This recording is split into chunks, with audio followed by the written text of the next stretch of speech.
then you have to stay away from her. Okay. Because your mic will display. All right? And the best way to use it is just to hold it like this. I can put it to you, but then you're going to have to send your voice down while looking up, and it's kind of hard. No, too many for this small group. 1, 2, 3. Don't speak off each other. Morning. Morning Oasis. O-A-S-I-S. O-A-S-I-S. Oasis is the very best. Oh, you can do better than that. Oasis is the very best. Yeah, okay, we got some fun stuff this morning. This is a jellyfish class, and somewhere we have a secret captain. Where'd he go? Oh, he's right over there. And he has a t-shirt he'd like to show to you. Okay, so the front has an anchor. The front has an anchor. And turn around and so somebody can read it on the back.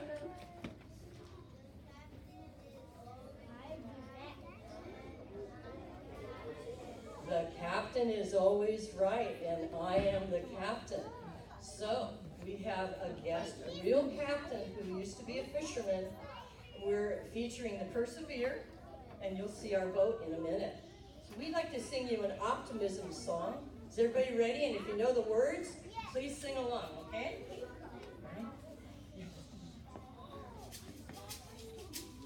Yeah, we'll read it. Okay. 1, 2, 1, 2, 3. Everybody got mine? Ready?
sunshiny day.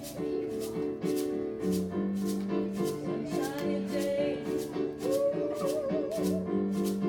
Sunshiny day. Sunshiny day.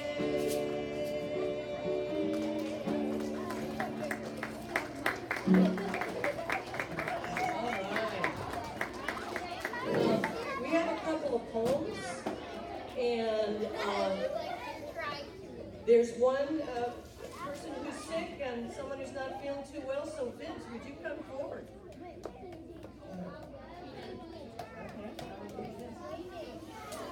All right, tell them the name of the song, the poem. Tell them the name of the song. Oasis, poem by Vince Fernandez. Wonderful. Oasis is cool, like me and you. If you work fast, we have a blast. Wanna come by, you'll like it too. We're learning 6 habits of a scholar, perseverance, empathy, growth, mindset. Those are just some. Pay attention so you don't forget. Have you ever heard of box plan? It's the best. It's created from businesses using little boxes. If they go to Oasis, it was like this. Games, food, prizes too, but slow down and the cake helps and catch you. Massive school is super fun. All kinds of games are on the line. Potato sack races and obstacle courses are cool. When summer comes and you can jump in the pool. All right. Okay. Maybe I'll quickly read Juliana's, who's not here. Oh, you doing it? Okay, Max. Hey, that's spontaneous. Perseverance is the best. Perseverance is like kindness. In perseverance, you have to be nice. In perseverance, you can fight. In perseverance, you can fight. In perseverance, you can fight to be nice. I work hard for you. You work hard for me. Perseverance is the best. Filled with a comfy nest. Perseverance is the best. It's like getting 100% on a test. Perseverance is fun. It's like sitting out in the sun. All right, that was Juliana's, who's not feeling well today. Can I read pictures? Okay. Set a target. The struggle you will never forget. Surpass your goal even if you feel like you dropped in a hole. Come with me, and I think that's perseverance, and you will be amazed. Go away and you'll be dazed. All right, and Savina has something very special that, and you guys are going to get in your boat with your prop so that we can see the book. And please sit down. Okay, so we're going to do a quick transition. Everybody sit down. Okay, Victor, come over here. Hector, come on the side. Vince, you're over here.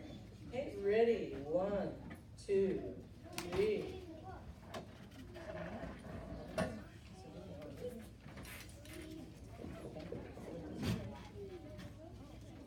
Okay,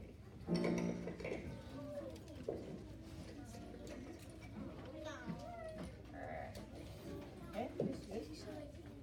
All right. Waterfall.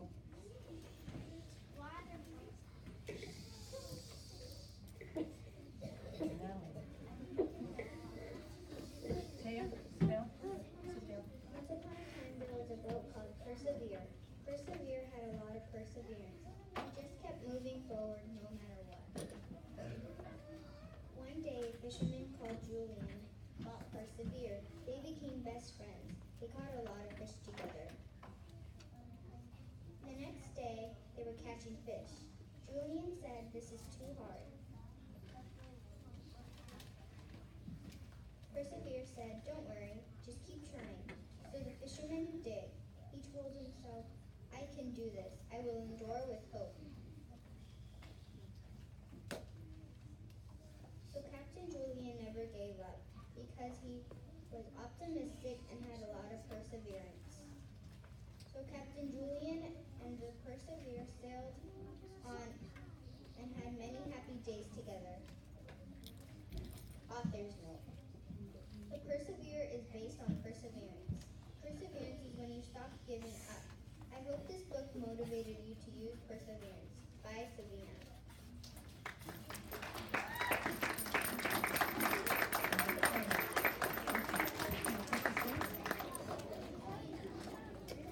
Okay, so this is kind of a quick drama of my interview with the captain when we were driving around. Where is the captain?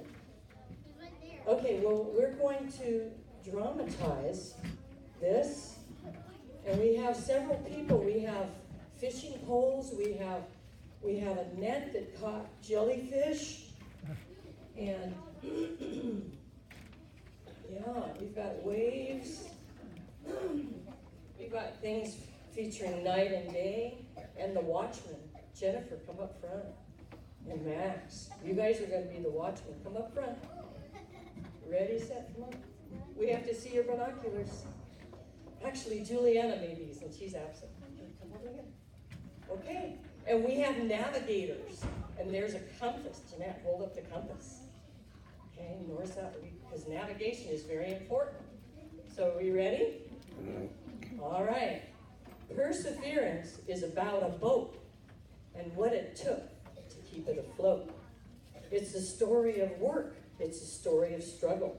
It's a little adventure and a little bit of trouble. We're out at sea, night and day. Perseverance is the key. We're a team. We're a team. We work together in sunny days through stormy weather.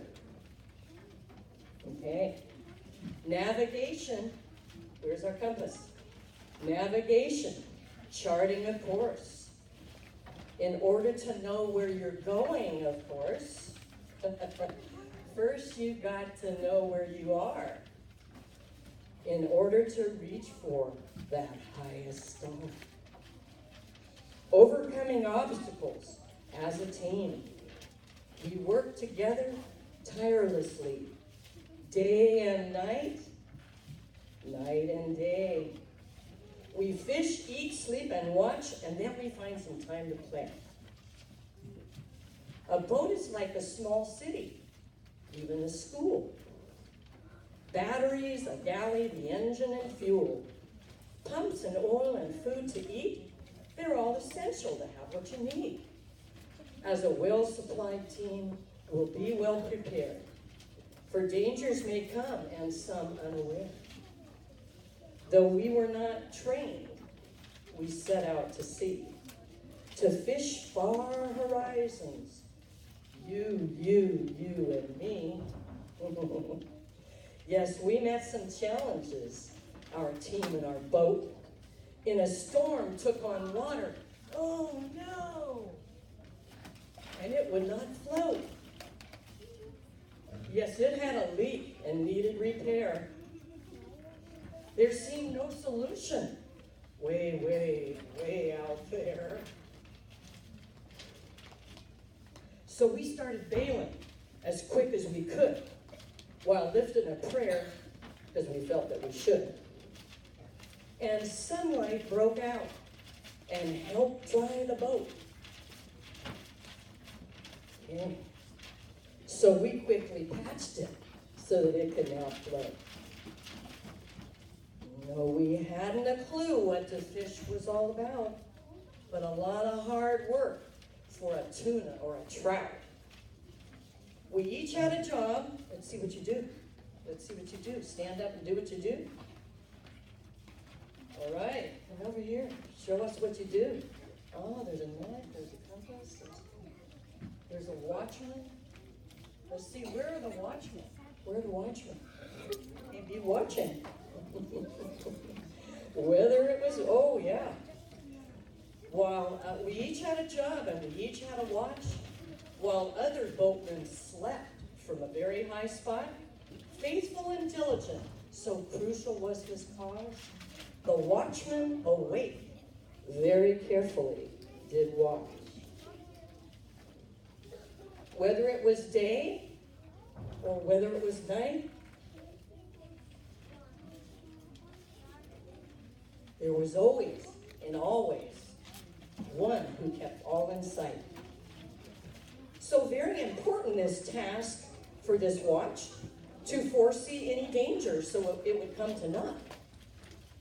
Waiting, watching, seeing when danger came to be, knowledge and preparation were essential for safety.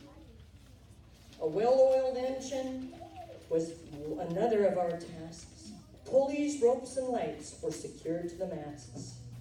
I cooked in the galley most breakfasts, dinners, and lunch, tasty soups and casseroles, and homemade bread to munch. Keeping lines untangled, artificial bait, a lure. Let's see, Michelle, what you got? Tying knots on fishing lines to make all things secure. Sometimes a line and sometimes a net. Depends on the fish you really want to get.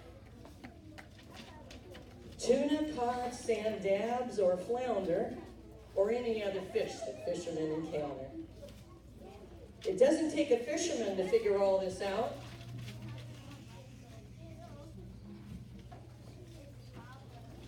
Anyone can do it, for sure, there is no doubt.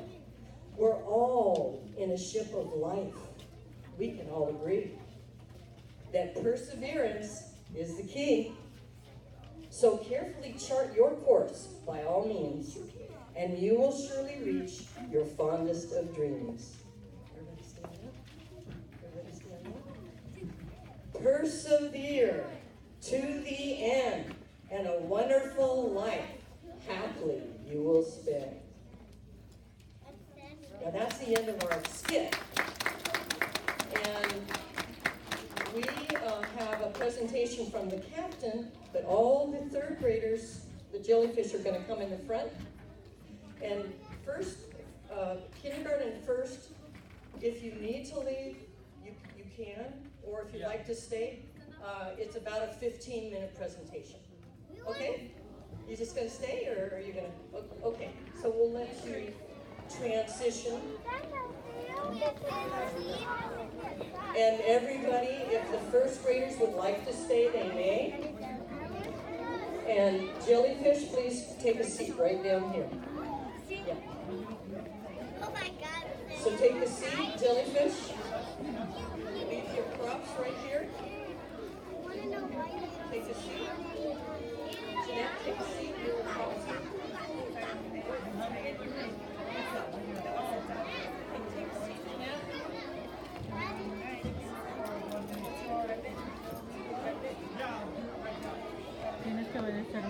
Okay, so as soon as we transition, the captain has the show. I'd like to introduce you to Jullian Varley. And this will be a very short show, so if you just need to stretch and scoot up. Everybody can scoot up. Ready, set, go. Scoot up. So you can see the show.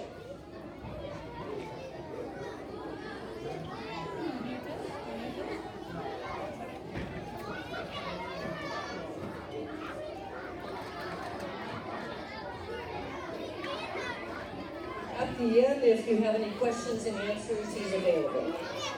Okay, I'm going to count to 3, and I want everybody to have a seat. Ready? 1, 2, 3. All right, waterfall. Shh, we're going to do this really quick. Okay, this is going to be a fun thing. Be thinking of some questions you might have. Here's the captain. Hello, I am Captain Varley.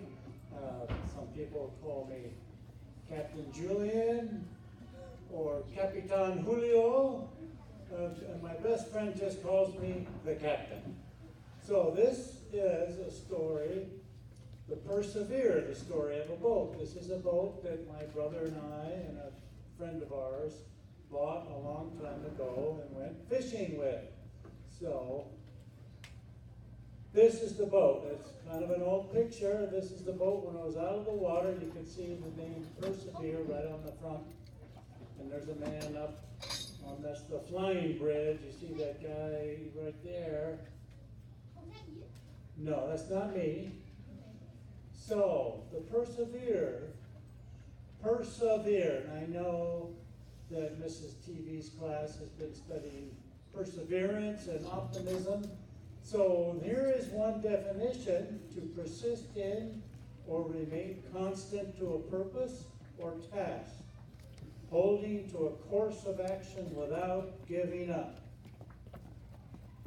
So it's interesting, when we bought the boat, it was already named the Persevere, so we were quite amazed that we bought this boat with a name like that.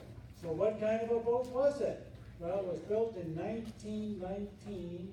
That's 100 years ago, and it was built up in Washington State. It was an Alaskan fish packer and cargo vessel. It was 100 feet long, and she was big, long, and green. And there it is there. It's an old picture.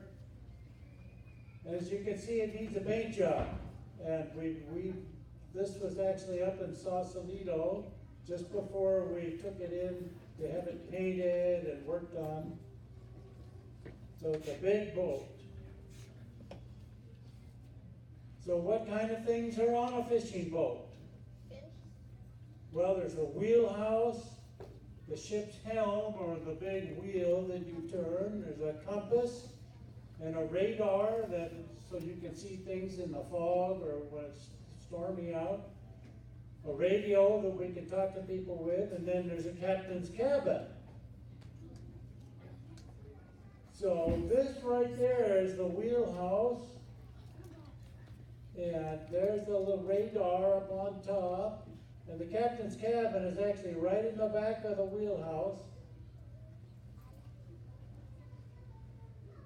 I can show you here. There's the captain's cabin, and there's a door that's going into the wheelhouse. So the other things that are on a boat, we have the engine room and the galley. So here's the galley, and what happened to my engine room? I'll find it here. So here's the stove. This stove, you can put a big 25-pound turkey in, and there's the sink where we washed up all the dishes. And I did all the cooking. I cooked meals, breakfast, lunch, and dinner. And it was a big galley. There's a big table you can't see that's right here. So what happened? I was supposed to have a picture of the engine room. There it is. This is the engine room. It's a dark picture. That's me oiling this engine. All this is part of the engine. Every 2 hours you had to oil the engine to keep it going so it wouldn't rust up and not work right. So there's me oiling the engine with an oil can. So we've seen the galley. So just a little dictionary for the parts of a boat and some of the things that are called on the boat. So the bow is the front of the boat. The stern is the back of the boat. Masts are the big poles. There's a foremast up front, and then an aftermast, which is the smaller mast in the back. So the booms are attached to the mast, and they are used to lift heavy cargo using pulleys and rope. And we lift things like ice and food and fish in and out of the boat hold. And there's a working deck where everybody works to take care of the fishing lines and nets. And of course the hold is where we would store underneath the deck, we would store the fish, and we'd store the fish on ice. So trolling is when we have fishing lines attached to big fishing poles, and then we drag the bait through the water. And the bait was actually, we called it a lure. It was an artificial bait. So these are the fishing poles here. See these long poles? They would go out in a V like that. When we get out to sea, we put the poles out, and there'd be lines. There's 4 lines attached. You can't see it here. To each pole, there's 4 lines. And then we had 4 lines off the stern here, and we troll out in the water for albacore tuna. And this is the foremast, and that's the boom, and this is what we use to lift things on and off the front deck here. And the next picture. What did we do with the boat? Well, we prepared the boat for albacore tuna fishing. And as I said, we had 4 trolling lines from each pole and 4 off the stern. And we're waiting for the next picture. And it's not right. Okay, Jacob, what happened?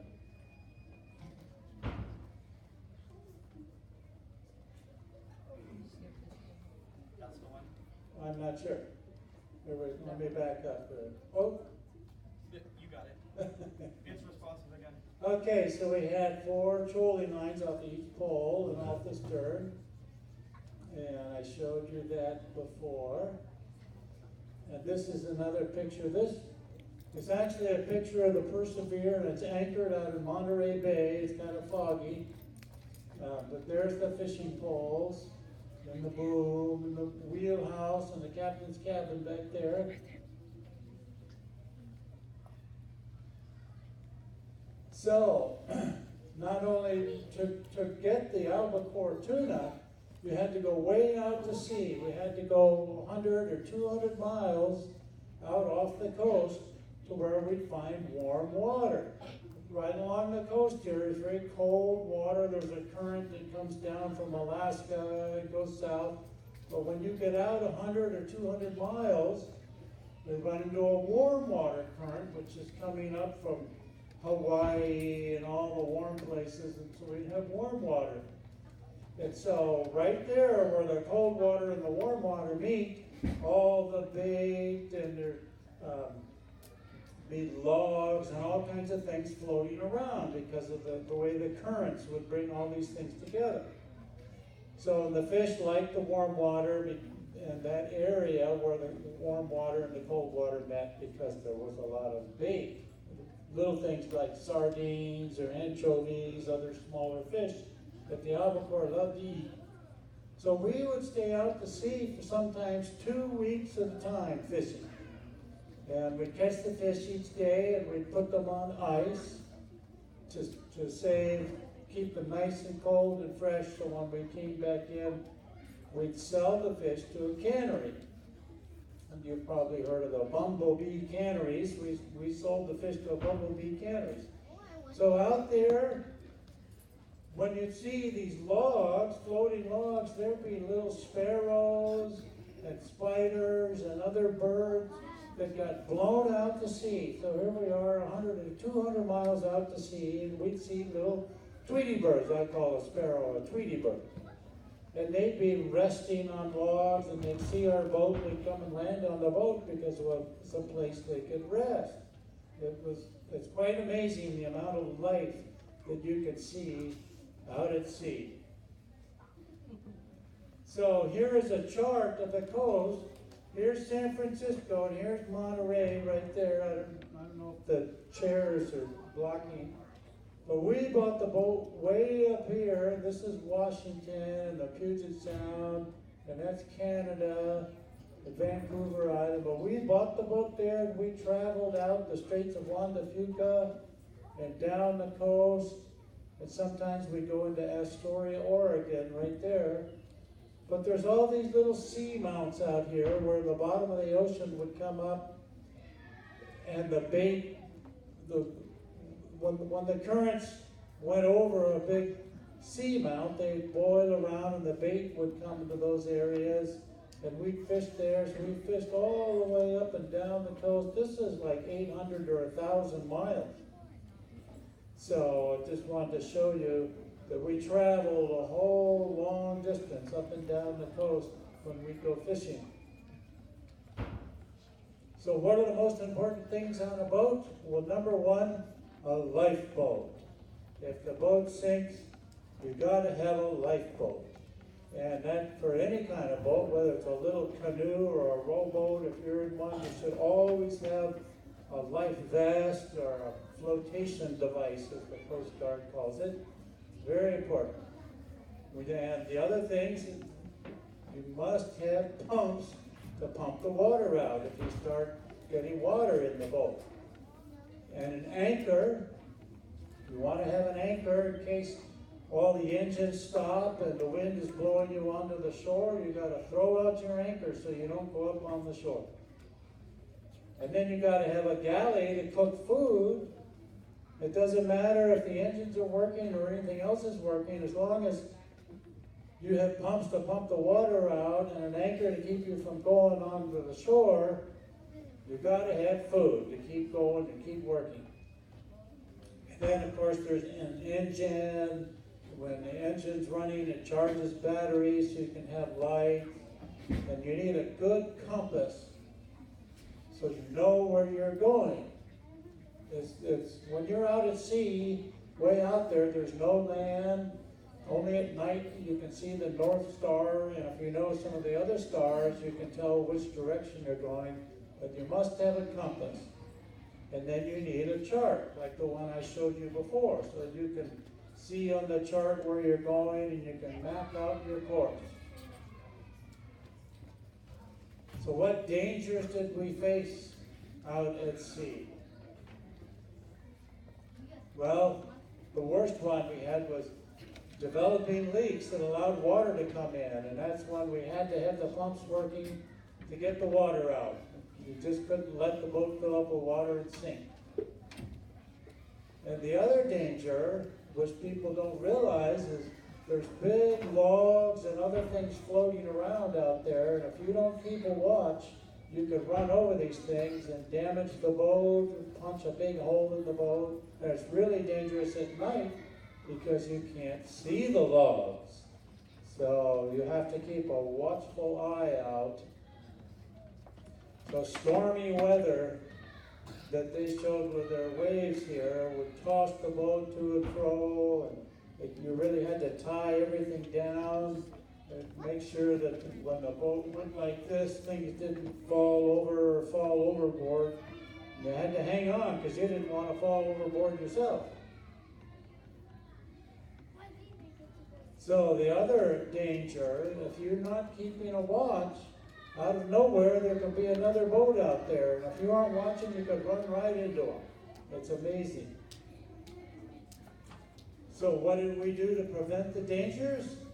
Well, we always kept an alert watchman, and you keep all the pumps and the machinery and the engines in good working order, and you maintain radio contact with other boats, other vessels, and the Coast Guard. And you want to keep an update on the weather and use the radio for that. So what did we learn from this experience that we had out at sea on this boat? Well, perseverance.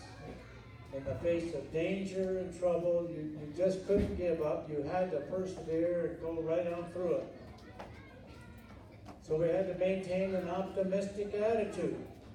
There's no time to be afraid. You could sit there and go, oh, I'm afraid, we're really in a lot of danger. But you didn't have time for that. You had to maintain optimism. Say, okay, we're going to get this water pumped out, or we're going to fix this problem. And the other important thing is we worked as a team to help one another to complete the task, to persevere. We never give up on the goal you set. So perseverance, this is a poem written by an Italian fisherman here in Monterey. You've got to be strong when you're facing a storm. Life is a challenge that's got to be met. Those that do leave no regret. That's Giuseppe Panisi, of an old Italian family in Monterey. So these are just some other pictures of the boat. This is snow. This is up in La Conner, Washington. You can see the snow. We're tied up to a dock here. It was snowing. And there's another picture.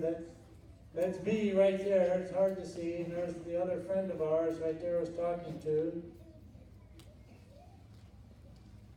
And you've seen that picture of the boat before. Well, I just jumped through. Okay, that's me on the boat. It doesn't look like me, does it? I've got a beard, I've got the hat on, and it's real cold. Got the warm jacket. And that's perseverance. Look at this guy here. He's trying to climb up this rock, and he's got to persevere. He can't stop now. If he stops now and gives up, he's in big, big trouble. So this is one of the licenses I had. The Coast Guard licenses people. This was to operate big vessels as a captain.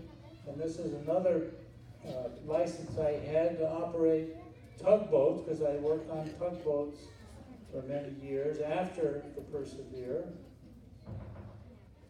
And that's one of the tugboats I worked on. That's me right there. This is up in Tacoma, Washington. And the boat's name was the Mystery. It was a little boat. We'd haul barges around up there. That's me there at the helm, the ship's wheel. This is the tugboat I was on. And that's the Tacoma Narrows Bridge up at Washington. That's another tugboat, and he's hauling a barge, and that's what we did, is haul big barges like that.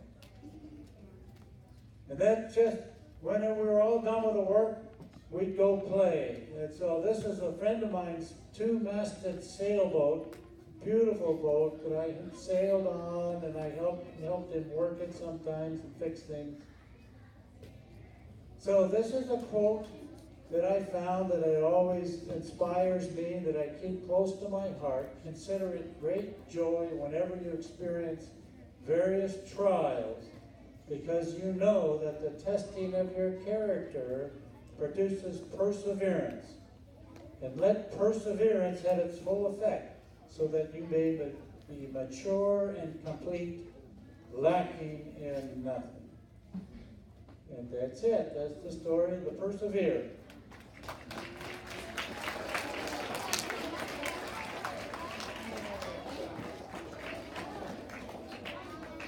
All right, are there any birthdays? Are there any birthdays?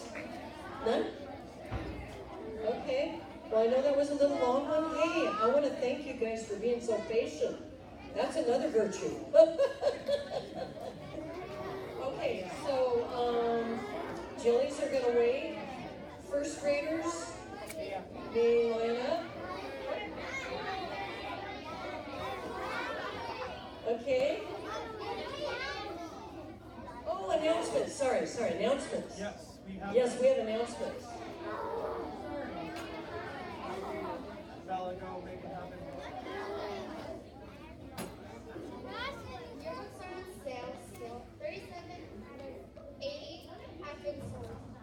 We will only accept purchases until next Friday. There's no school on Friday. Yay! Yay! 2 more days!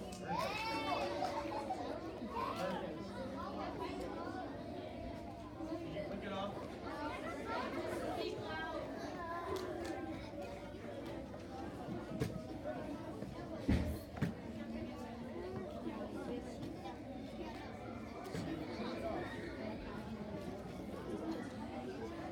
We have a special birthday for you guys. We have a special birthday.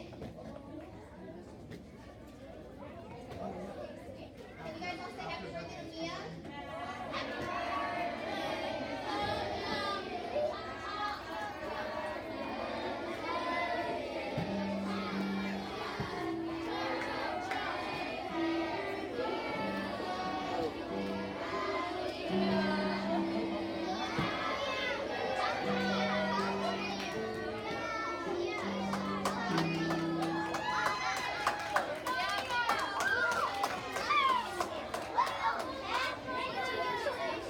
Mrs. TV has one announcement. I have one announcement.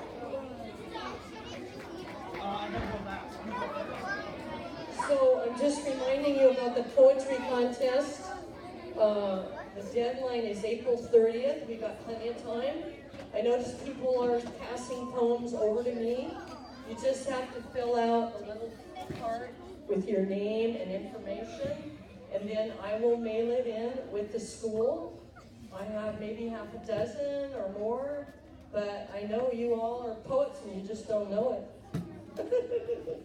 So, question, Vince? No. But I have forms if you need them. Jacob? And I know it's been a long one, but we do just have one last announcement. The mayor's speeches and voting has been postponed till next week due to some incidents of bullying and bad behavior, which is not very Oasis-like. So we're gonna wait for Lucy to come back and talk to all the candidates, and then we'll go from there. But for today, speeches and voting has been postponed. And I think that's the last announcement. Any more? Yeah, absolutely. Keep campaigning, keep putting up posters, stop bullying.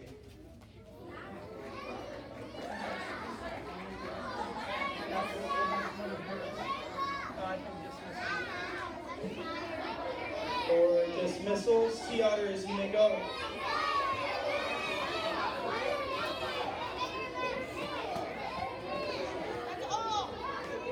Octos, you may go.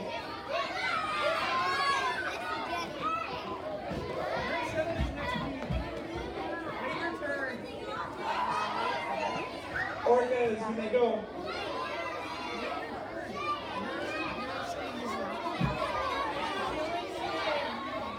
Sea turtles, you may go.